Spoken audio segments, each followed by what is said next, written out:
The billionaire came home early, his black maid teaching his son left him stunned.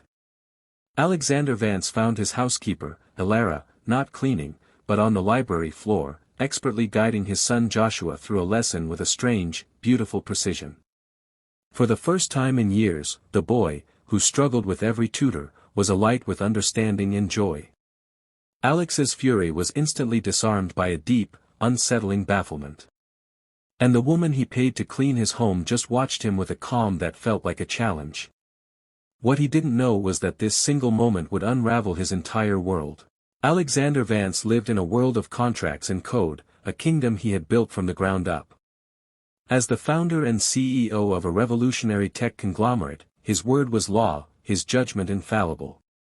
His greatest, most frustrating investment was his son, Joshua. The boy's mind, brilliant yet elusive, was a problem billions couldn't solve, a challenge that resisted every expensive specialist and tailored program Alex could procure. He loved Josh with a fierce, desperate protectiveness, believing only the most credentialed and costly experts were worthy of shaping his son's future. Into this meticulously controlled environment, he had hired Elara. She was quiet, efficient, and seemingly invisible, the perfect housekeeper. She maintained the pristine order of his life, a background function in the complex algorithm of his existence. He trusted her with his home, with the intimate spaces of his life, never imagining she held an opinion, let alone a secret that could unravel him. After the confrontation, a cold silence settled over the penthouse. Josh was sent to his room, his disappointment a palpable weight. Elara offered a perfectly subservient apology, but her eyes, they held a disconcerting stillness, a depth of knowledge that looked less like remorse and more like pity for him. It was that look that festered. Later, watching from his study, he saw her pack the colored blocks not away, but into a precise, pedagogical sequence. A quick, frantic online search confirmed his gut feeling. The method she had used was a radical, university-level teaching framework, not a trick learned from amateur videos. The seed was planted, a gnawing obsession to uncover the truth about the woman in his employ. Alexander Vance, a man who prided himself on seeing every variable, was now hunting for a ghost in his own machine, completely blind to the fact that he was the one being debugged. The pristine order of Alexander Vance's life began to fray at the edges. His first move was a direct, calculated assault. He cornered Elara in the library, the scene of the crime. The Montessorian sequencing of those blocks, he began, watching her closely. That's not from an online video. Where did you really learn it? Elara didn't flinch. She merely finished dusting a bookshelf before turning to meet his gaze. You're familiar with specialized pedagogical frameworks, Mr. Vance, she asked, her tone not confrontational, but curiously clinical. I wouldn't have taken you for a student of progressive education. The question, so casually delivered, flipped the script. He, the interrogator, was suddenly on the defensive, exposed. She was no longer just a deceptive employee, she was an intellectual sparring partner, and he was losing. Frustrated, he turned to his network. A call to Julian, a high-placed friend in executive recruitment, yielded the first hard evidence. Alex, your housekeeper is a ghost, Julian reported, his voice laced with professional unease. Elara Reed only exists back to about 3 years ago. Before that, there's nothing. No digital footprint, no credit history. It's a manufactured identity. The file Julian sent was disturbingly thin, a life story condensed into a few sanitized pages. The final, chilling line was the kicker, the name change was sealed by a court order. This wasn't just a lie, it was a legally protected secret. Meanwhile, Elara's calm was maddening. She noticed the new security cameras he'd installed, offering a faint, almost imperceptible smile when she passed one. She continued her duties with an infuriating serenity, as if his entire investigation was a predictable, minor inconvenience. The final, personal blow came from Josh. Dad, why can't Elara teach me anymore? His son pleaded over dinner, pushing away from his uneaten food. Dr. Hawthorne just talks to me like I'm broken. Elara makes me feel smart. That single word, smart, echoed in the silent, opulent dining room. It was the one thing his wealth and power had failed to give his son, and this woman, this ghost, had provided it effortlessly. His suspicion curdled into a cold, focused rage. It was no longer about a housekeeper overstepping, it was a fundamental challenge to his competence, his judgment, his very identity as a provider and protector.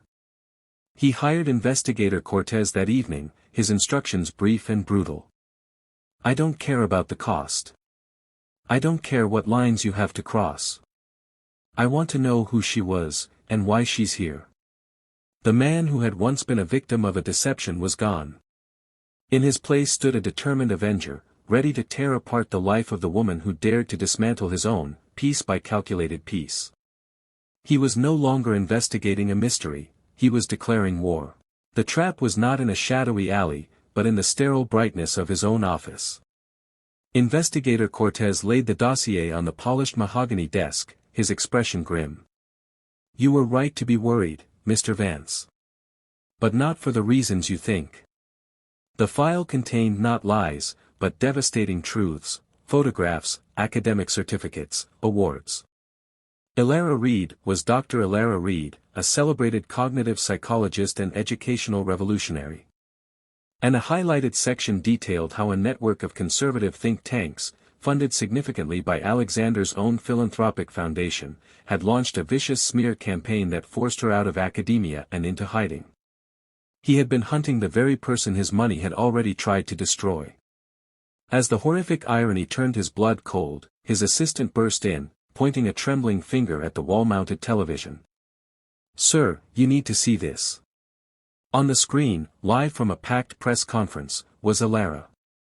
But not his housekeeper. She stood poised and powerful, facing a bank of cameras. My name is Dr. Elara Reed, she announced, her voice clear and resonant, filling the silent office. And for the past 2 years, I have been working as a housekeeper for Alexander Vance. She systematically laid bare his hypocrisy. Financial records showed his millions funneled to organizations that gutted public school funding. Then, she delivered the coup de grace. Mr. Vance was so threatened by a maid teaching his son, he conspired to have me officially discredited. The auditorium and the world then heard Alexander's own voice, crystal clear from a recorded call with Dr. Hawthorne. I want official documentation that this interference is harmful.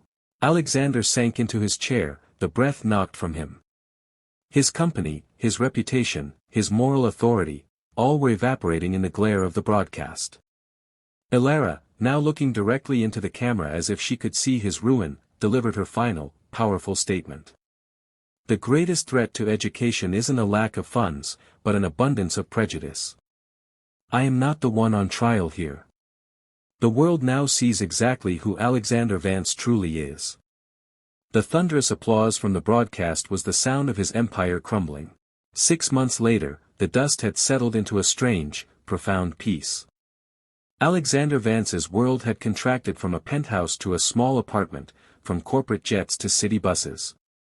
His company was gone, his fortune dissolved in a whirlwind of lawsuits and divestments. Yet, for the first time in years, he felt the weight of his own integrity. He spent his days not in boardrooms, but in a community center, tutoring children with the same patience Elara had shown his son, using the very methods he had once tried to discredit. Joshua, now a vibrant and confident boy, was the star pupil at the Elara Reed Center for Inclusive Learning.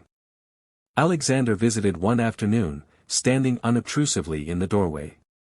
He watched Elara guide Josh through a complex problem, her calm presence a stark contrast to the frantic energy of his old tutor, Dr. Hawthorne. Josh laughed, the sound free and easy, and in that moment, Alexander saw not a problem to be solved, but a person flourishing. Catching her eye, he approached. Dr. Reed, he began, his voice softer, stripped of its old authority. Alex, she acknowledged, her gaze holding no trace of triumph, only a quiet assessment. Thank you, he said, the words simple but encompassing everything, for his son, for the mercy of her exposure, for the brutal lesson. You gave him back to me. Elara offered a small, genuine smile. He was never lost. You just couldn't see him through the price tags. Joshua ran over, beaming. Dad, Dr. Reed says I'm ready for the advanced group. Alexander looked from his son's proud face to the woman who had dismantled his life to rebuild it into something true. He had lost everything money could buy and gained everything it couldn't, his son's respect, a clear conscience, and the humbling knowledge that true value is never a matter of status, but of character. The most expensive education of his life had been taught by the person he'd paid to clean his floors.